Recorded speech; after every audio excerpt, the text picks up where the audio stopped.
Excellency, Prime Minister, it's a great honor to host you at the G7. India has been coming to the G7, I believe, since 2018 in Biarritz with our French partners, and it's a testament to the importance of your country, to your leadership, and to the importance of the issues that we look to tackle together, from energy security, from the energy transition that you're helping to lead, to the future of artificial intelligence, to the fight that we have against transnational repression, against terrorism, against other factors, and the work that we can do together. And it is my great honor to have you here. I enjoyed your intervention just now, and we look forward to our discussion.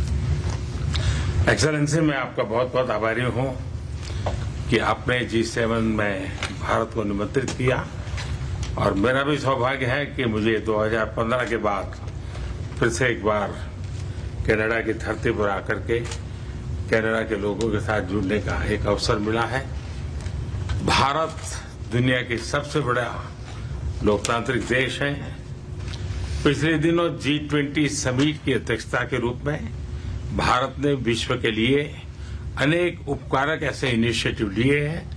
आज G7 के अंदर G20 में भारत ने जो मजबूत नींव रखी है, उसको एक प्रकार से नए स्वरूप में G7 में उसके एग्जीक्यूशन की दिशा में ले जाने में एक बहुत बड़ा अवसर है, और भारत इस अवसर का उपयोग ग्लोबल गुड के लिए करने के लिए हमेशा इच्छुक रहा है, आगे भी इच्छुक रहेगा। भारत और कनाडा के संबंध अनेक प्रकार से बहुत ही महत्वपूर्ण है।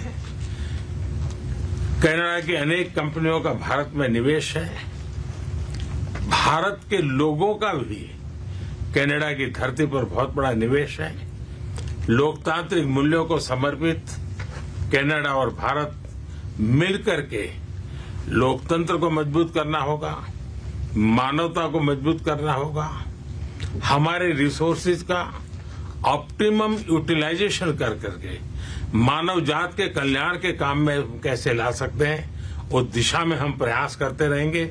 और मुझे विश्वास है कि प्रधानमंत्री जी के चुनाव के बाद मुझे पहली बार मिलने का मौका मिला है, तो इस चुनाव के भव्य विजय के लिए भी मैं उनको बधाई देता हूं, और आने वाले कालखंड में उनके साथ भारत और कनाडा मिलकर के अनेक क्षेत्रों में प्रगति करेंगे। बहुत बहुत धन्यवाद।